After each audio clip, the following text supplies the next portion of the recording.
How's it going? Hey, so my name is Nathan. I've called you guys before. What's up, Nathan? I was the crazy guy with the Ferret and the subwoofer. Oh, yeah. Picture. Never sent us a picture. Okay, so I remember you. You were you wanted to know if you wanted to add some subs, or I think that was our recommendation to you. So my first question to Michael, since you're in the Tampa area, have you had any? I don't know if you get seasonal allergies, but have yours been like off the rails today, or am I just losing my mind?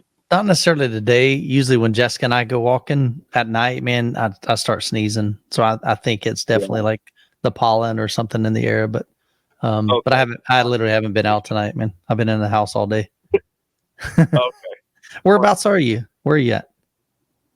I'm right now in Bradenton, but I'm Austin. Cool. I'm finishing up school over in Clearwater, but I spend a lot of time on Davis Island. Nice. Yeah, you're not too far from me, bro. So I have a couple questions. So long story short, since last time I called, my situation is changing. I'm graduating in 2 weeks, and long story short, got a better offer for a job than I expected. And I'm going to be able to start putting some real money into a home theater system when I move back home. And so a couple questions. I know I was talking about pre-pros last time, and I've kind of I think I've narrowed it down to two. I'm looking at either like a Denon X3700, preferably refurbished to save a little bit of cash. But I also noticed Emotiva has that, the Base X MC01 processor. Right. And I'm wondering if you guys have experience with that, what you guys think would be like the better move of the two, or if there's something else you'd recommend. You're trying to experiment with that Emo Q? Is that I don't know. Just the way the Emotiva titled or named their room corrections, Emo Q. It just seems pretty odd. Yeah, I think it's funny. But I haven't used one of them. Michael has though, right? I did the RMC one, so that was their flagship at one time. It was I guess still is $6,000.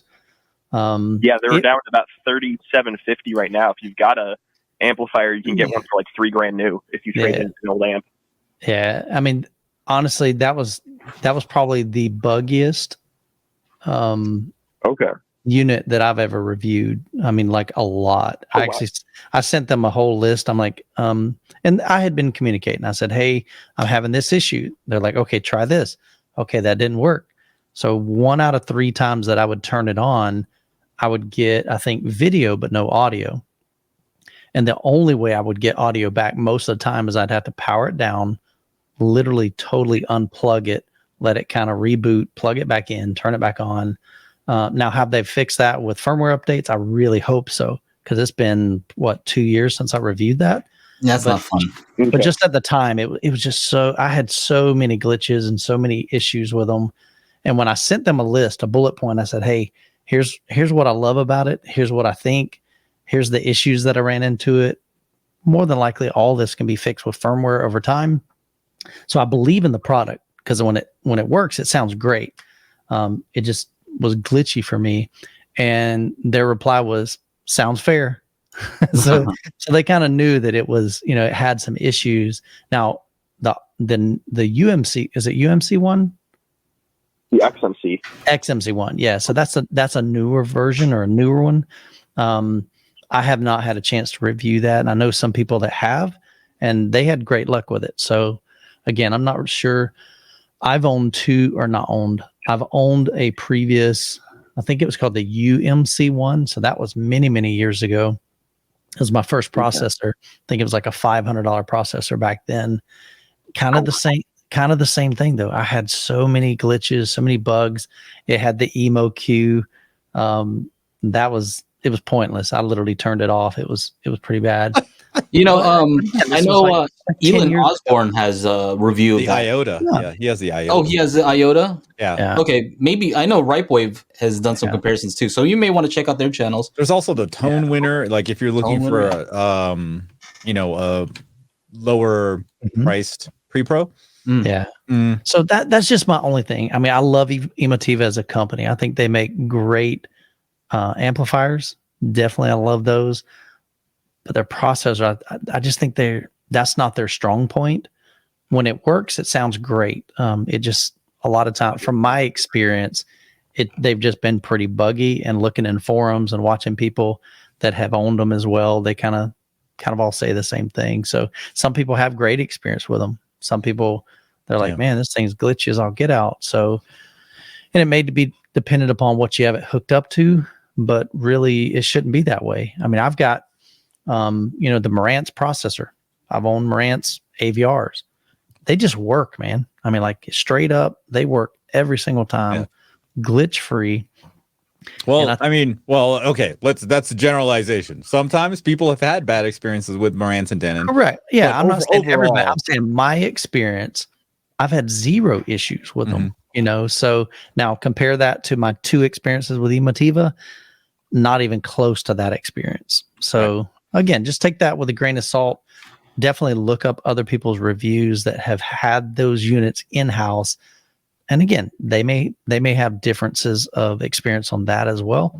But if you can find some common threads through those reviews, you're like, okay, all 3 of these said this kind of the same thing here, then it's a pretty good chance you might experience that as well. Yeah.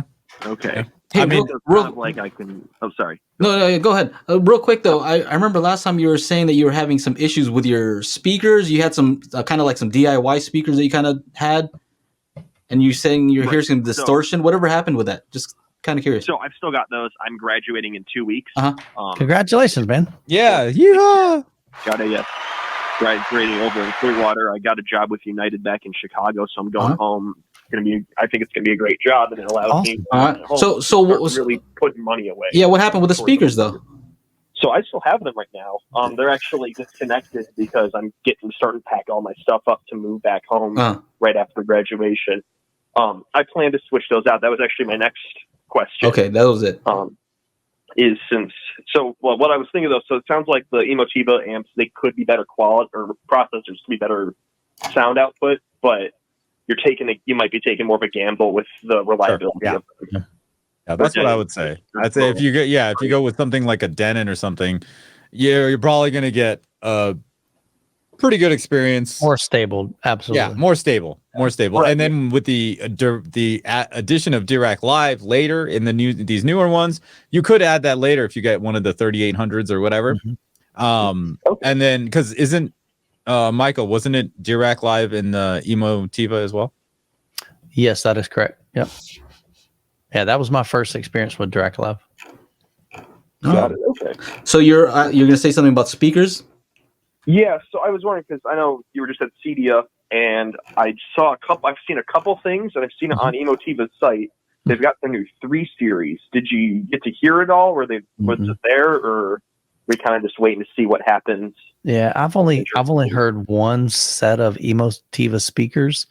I couldn't tell you what model number they were. They were when they first introduced like their speakers, and I mean, and they were okay. I mean, I wasn't like, oh my goodness, this is amazing. But again, that was just one room. Acoustically, the room could have been horrible. There weren't any treatments, any acoustic panels, so that could have a huge impact on how they sound. So again, that was just one time hearing them. So I definitely wouldn't take that as, gospel that these aren't that great. I think it's the B1s, the bookshelf, 5 1/4 bookshelves. I heard them at one point. Not too long ago. I thought they were really nice. Actually. Yeah, see, cool. Yeah. I think Aaron reviewed those a while back, and he really liked them for the price. Yeah. Well, yeah, try them out. I don't know what the return policy is, but Chana's stance on that. Right? Yeah, I'm interested. They got this T3. They've got these it's like best way I can describe it's like a Klipsch RC64 with 2 5 1/4 inch mid-range in the middle. What's the model number? It's the Emotiva C3 Plus, and then they've got the T3 Plus towers, and I guess they just released some new subwoofers as well. So they're okay. I know what you're talking about. The big ones, but just bigger. Yeah. If they're at CES in January, I'll get to hear them. The first time I did hear some air motifs at CES, my first CES, which was 2017 or 2018. So it's been a little while. Yeah. All right, cool. Yeah. So if they're there, I'll definitely listen to them. Yeah, it's a big old center channel. Well, thanks for calling in, man. Hopefully that's helpful. It was, for sure. Oh my goodness. For sure. Good talking to you again. Yeah. You as well. You guys all have a good evening, all right? Take care. You too. Yeah. I know. See ya. Dude, I pulled up Emotiva's website. There were 3 pop-ups. I was like, golly. We got some. This thing's huge. Look at that. Big center channel, bro. Look at that. Yeah, thing. that's got to be long AF. Look at that. Oh, let's go. All right, everybody. We do the Daily Hi-Fi podcast every Monday, 4 p.m. Pacific Standard Time. So make sure you join up to the YouTube channel, youtube.com/Daily Hi-Fi, and we will see you there for the big show every Monday. Yeah.